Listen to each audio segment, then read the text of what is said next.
Hello and welcome to Straight Talk. I'm Ceasefire. The last time NATO leaders met, the war in Ukraine and the Gaza conflict showed no signs of stopping.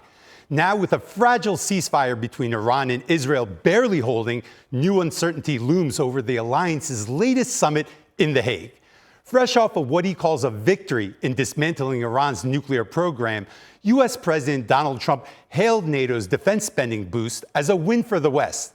But will it be enough to hold the alliance together? NATO members pledged to raise defense spending to 5% of GDP by 2035, as leaders reaffirmed their ironclad commitment to mutual defense. A key moment at the summit, President Erdoğan's first meeting with Trump since his re-election. He praised Trump's role in the Iran-Israel ceasefire, urged urgent action on Gaza, and reiterated Turkey's offer to mediate in Ukraine. Erdoğan also met with UK and German leaders, pushing for Turkey's full role in Europe's defense plans. But as fears of a wider conflict in the Middle East continue to grow, can the alliance keep its unity intact? For more, joining me now from London is Marco Carnellos. He's a former Italian ambassador. From Istanbul, former U.S. Ambassador Matthew Bryza, and also from Istanbul, Mehmet Çelik, editorial coordinator at Daily Sabah. Gentlemen, thanks for joining me. Big NATO summit, a lot of question marks heading into The Hague. Marco, I want to begin with you. What were your big key takeaways from the summit? Well, thank you, first of all. If I should take the main takeaway, in a way, is that Trump succeeded in imposing his own view to some reluctant Europeans about the 5% spend on defense. The summit, of course, accepted the 5%. I don't know how many realistic this figure is, considering the social and economic situation in Europe. Nobody really believes that this target can be achieved, except probably for Germany, who has the biggest fundamentals in terms of what economy can achieve to do. But even in Germany, the situation could create some trouble because there are some rumors in the SPD party, in AfD, that they do not believe this is something that can be matched by the current situation in Europe. And there are other voices that says that this 5%, it's not clear which kind of big threat there is, because I think in the final statement, Ukraine was not even mentioned. So there's a problem in reconciling what this big increase of spending should achieve compared to the threat. Mm-hmm. Matthew, 5%, that is a lot. I mean, just thinking a couple of years ago, half the NATO members could barely achieve 2%. Does Europe have the appetite to be able to hang in there with the increased spending? And as Marco stated, Ukraine not mentioned as a potential NATO member in the future, softening of rhetoric on Russia. What's the threat? Yeah, so I think that, first of all, it depends on which European countries we're talking about. I heard President Trump's press conference yesterday. I heard him say that Spain has not agreed, or he learned Spain has not agreed to increase spending. But some NATO member states are ready to. I mean, Poland's already there. The Baltic states, they're committed to increasing the spending. The countries that have the most acute sense of the Russian threat are ready to do it. And, as you know, I used to run a Ministry of Defense think tank in Estonia. We had our annual conference a couple weeks ago. And the conventional wisdom across the board in Northern Europe was that, NATO has 5 years to scale up its defense spending radically because Russia is preparing to test NATO's resolve with a military strike of some sort on NATO territory. So those countries that would be the targets of the strike are ready to do it, and they're willing to make the sacrifices. The Netherlands is ready to do it as well. But certainly, there are some countries, Hungary, Spain, as I've already mentioned, who will really struggle. Now, we should keep in mind, too, that there are two components to this 5%, right? There's a 3.5% target for actual hardware, personnel, et cetera. And the other 1.5% is for infrastructure, like roads and telecommunications and airports that NATO needs as well, but that will also pay an economic and social benefit even to the NATO member states. Mm-hmm. Mehmet, were you surprised by the softening rhetoric on Russia and the distance placed between NATO and Ukraine? Well, I mean, I wasn't quite surprised, but I think it has a lot to do with the discrepancy between, United States and European position on what this threat means for NATO and how does this conflict should continue, whether it should end quickly or whether it should be further escalated or at least continue as it is right now. Nevertheless, I think, just to add to the previous questions, this meeting, this summit was in a way, I think, played the role of a psychological boost for NATO that it needed to have this kickoff for that perceived or perceived threat of Russia or other threats. Nevertheless, I think it turned into a big show for, as Mark Rutte, in his terms, for daddy. And I'm referring to, of course, to U.S. President Donald Trump. I think it was a big show for him. He got what he wanted for the optics when it comes to him leading NATO still. But still, I agree with skepticism towards reaching this 5% threshold, where the countries are struggling to meet 2% or 3%, and there's still resistance from countries like Spain. So, nevertheless, I think I think the summit also portrayed that a realization that boost is needed, that kickoff is needed when it comes to NATO's still, if anything is there, deterrence capability. Mm-hmm. Marco, there's been a lot of talk about a new EU security architecture leading in to the NATO summit. There's been increased defense spending prior to the summit. There's been funds created and allocated for new arms. This is something that Turkey also wants to be a part of. Do you see the Turks being part of any type of new security architecture? And can this coincide or live together with NATO?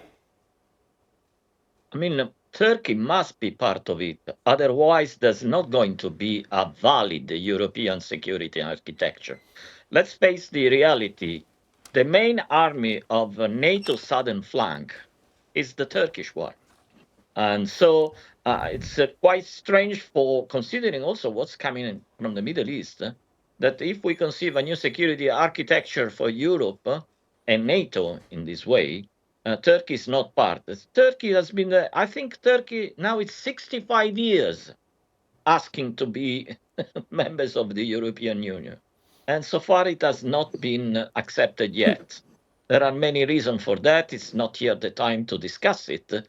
But I don't see if there's a new security architecture for Europe, how can Turkey be out of it? So I think, let me say, I've been part of the Italian government with President Berlusconi at the time, and we were the main supporter of Turkey in the European Union. And we had to struggle against the resistance, mainly by Germany and France. Now maybe these two countries are realizing too how much this country is important for European security. And let's face a reality. Ukraine war sooner or later will be stopped. So far, NATO and EU in terms of security has been focusing very much on Eastern Europe. But if we go and see what's going on in the world, the real threat, once again, will come from southern east and from southern flank of Europe. Mm-hmm. Matthew, I think one of the key bilaterals at this summit was Trump and Erdoğan. First time they've met since Trump's reelection, over 4 years since their last meeting. I think it was the G20 in Osaka, if I remember correctly, the last time they met face to face. They obviously have a strong personal relationship. Is that translating into better bilateral relations?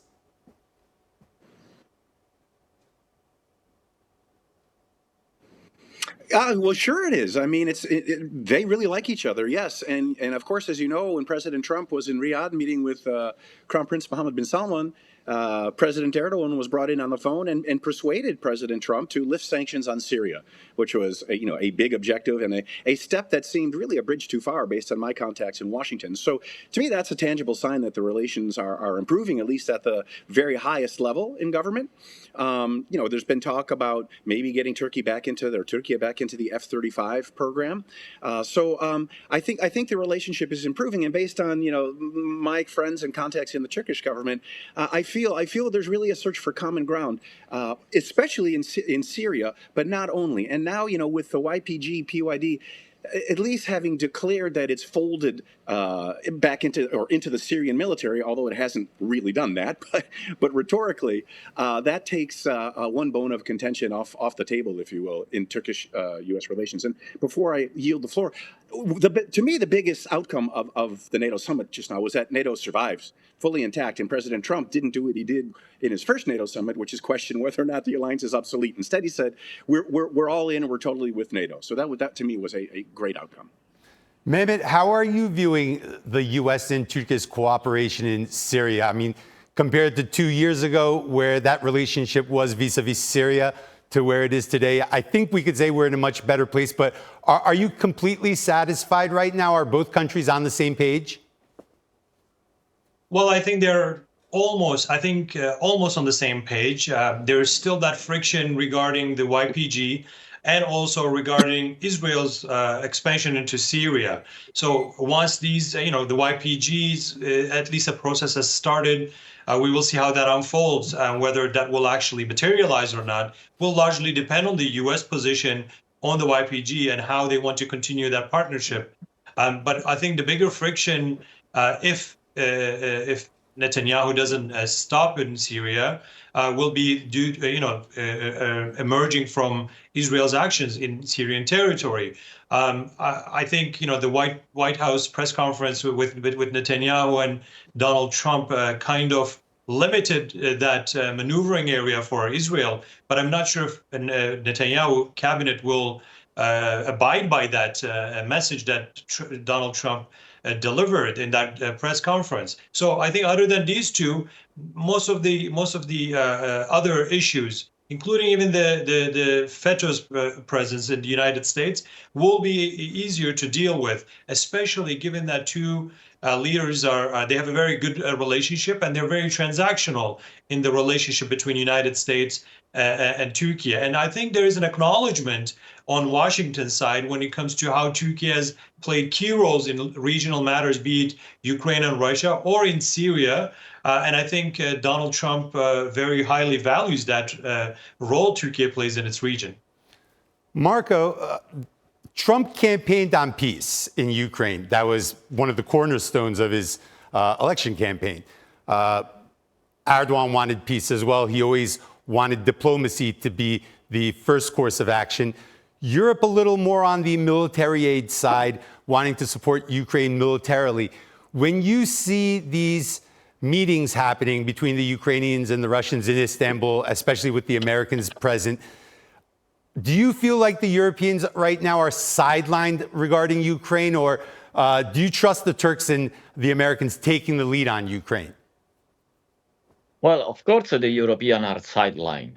They had a role in the failed talks in 2022, and accordingly to rumors about what then Prime Minister Boris Johnson did, historians will discover in the future what really happened. But I heard some rumors even from the Ukrainian delegation at the time that said that there was strong pressure against them not to go on with the deal. It doesn't matter now. What we have to see is what it can be achieved. And as far as we can see, everybody wants peace in Ukraine. But I believe that mainly President Trump did not, let me say, coordinate very well at the beginning, which was Vladimir Putin's vision of peace in Ukraine, because Trump can have his own vision. It can be good, it can be legitimate, but unfortunately, it has to be matched with what the Kremlin believes is a good peace, is a reasonable peace, or is a good peace for Russia. And I believe there's still a big gap to be bridged. And I believe that, as we have seen in the past, there are only two countries that have been instrumental in trying to bridge this gap. One was Turkey, of course, and the other was Israel at the time with Prime Minister Naftali Bennett. that to a certain extent succeeded in getting the two sides closer. Unfortunately, it didn't work. Let's see if it's going to work this time. What I see, what I perceive, is that while on the Russian side, they believe that US and Turkey in this moment are real credible as mediator. I don't know if they have the same feeling for the Europeans, unfortunately. Matthew, I want to follow up on the F-35s with you because you touched upon that with your first answer. Now, regardless of the relationship between Erdoğan and Trump, Turkey did get sanctioned with cats underneath a Trump administration. They got kicked out of the F-35 during the Trump administration. Do you really see Turkey being reinvited or brought back into the F-35 program? And what's going to happen with the S-400? I mean, Turkey still has them.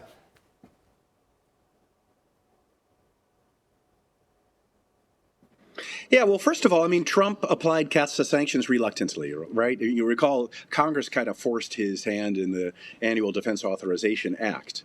You know, in the Biden administration, at the end of the final, or in the beginning of the final year, the discussions had already begun under then Undersecretary of State, then Acting Deputy Secretary of State Victoria Nuland, about getting Turkey back into the F-35. And we've seen, you know, way more recently, President Erdoğan making statements along the lines of, well, that F-16 deal finally went through Congress, which was, right, the deal that was supposed to take the tension out of the bilateral relationship because Turkey would get F-16s rather than F-35s. But now President Erdoğan has said, you know what, maybe we just want to focus on the F-35. So, you know, as probably everybody on this call knows, there are discussions ongoing and brainstorming in Ankara about what to do with the S-400s. There's, I think, some creative solutions that are being discussed. So, yeah, I do think it's possible. Now, a totally different question is, you know, why would Turkey really want to get back in that program? I mean, the F-35 requires such enormous maintenance, right? It's a very difficult plane to operate.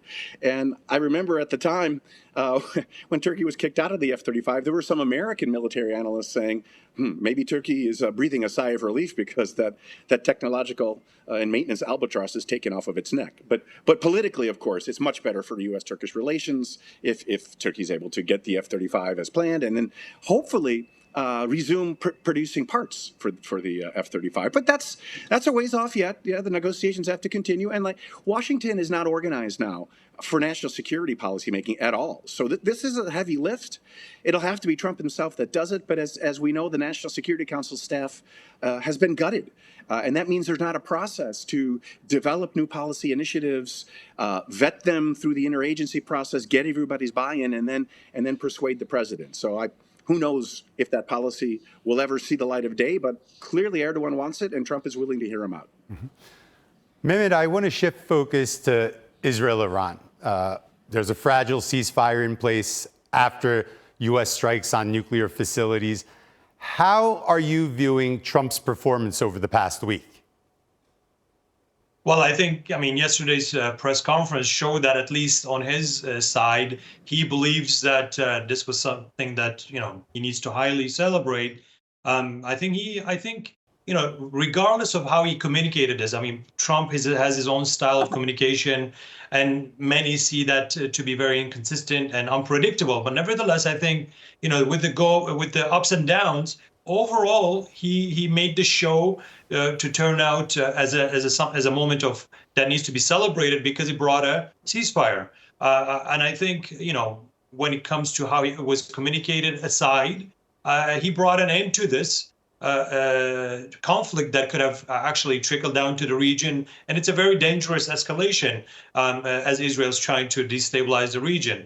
I think overall he was successful, whether or not the actual B-2 bombers effectively eliminated that nuclear threat. That is still a controversy, at least when we look at the U.S. media reports. Nevertheless, I think he still saw this moment as a success, and I think it was portrayed as such to the rest of the world as well. Marco, are you applauding Trump's performance vis-a-vis the Israel-Iran conflict? Do you feel that this ceasefire is going to hold? Well, this is a $1 million question, of course, because let's say that I have a basic rule when Donald Trump is involved. Do not believe to anything he says, and just believe on what he concretely does. But the point is, and this is why I'm saying that, because we are accustomed to hear from him everything and the contrary in the span of an hour. So it's quite difficult to make a prediction on how his performance was. Just for example, first he said that the regime change was necessary. Then he said that regime change would bring chaos. And then he was apparently scolding the Israelis, and then he was scolding the Iranians. Basically, I do not know if this strategies, this communication strategy is deliberate or it has a sort of sense, a sort of target that only Trump understands. Someone said, he advocated the famous madman theory that was applied to Richard Nixon in the early 70s. I don't know, honestly. The point is that this strategy, this communicative strategy, may, of course, disorient the enemies, but at the same time, frequently, it disorients also the allies. So nobody has a clue on what's going on. And in terms of international relations, this is not really a good recipe in order to have the modicum of stability that is needed in order to conceive and implement a coherent policy. So we have to accept and work with the man as it is, and just see what the consequence of this policy are. Look, for example, as a European and talking, the shameful behavior that Mark Rutte had in the NATO summit, as Mehmet mentioned before about this email that is filtered. Okay, we are accustomed to the fact that Rutte is not going to be the first and probably will not be the last NATO Secretary General who is going to leak American boots. But the point is that in the case of Trump, we have a unique American president who is particularly pleased by people leaking his boots because of his ego, because of his personality. Everyone is taking his own responsibility, but frankly speaking, as a European, listening top European leaders like Macron talking about sovereignty and autonomous sovereignty and all this blah blah, it's quite amusing for me for what I've been watching in the last years and especially in the last days. Matthew, Syrian conflict's over. I'm crossing that off my checklist. Israel, Iran, at a ceasefire. Let's cross that off the checklist. Ukraine, it's entered a diplomatic track. Let's cross that off our checklist. So there's been some level of Trump-Erdoğan cooperation, or at least serious dialogue on these three. That leaves Gaza. Now, on one side, you have Israel's best friend, Donald Trump. On the other side, you have Palestine's best friend, Recep Tayyip Erdoğan. Can they work together on Gaza, or are their views just too far apart? Yeah, first of all, I don't think the Ukraine war is anywhere near a negotiating process. Putin, he does not want to stop the war, and Trump has been saying that lately. But leave that aside. I think they can. In fact, I've written a little bit about this. I think it makes sense for Türkiye to try to deliver the Palestinian side. If you think way back to October. Coming up on 2 years ago, after the attacks on the Israeli civilians, President Erdoğan was speaking positively about Israel and sympathetically.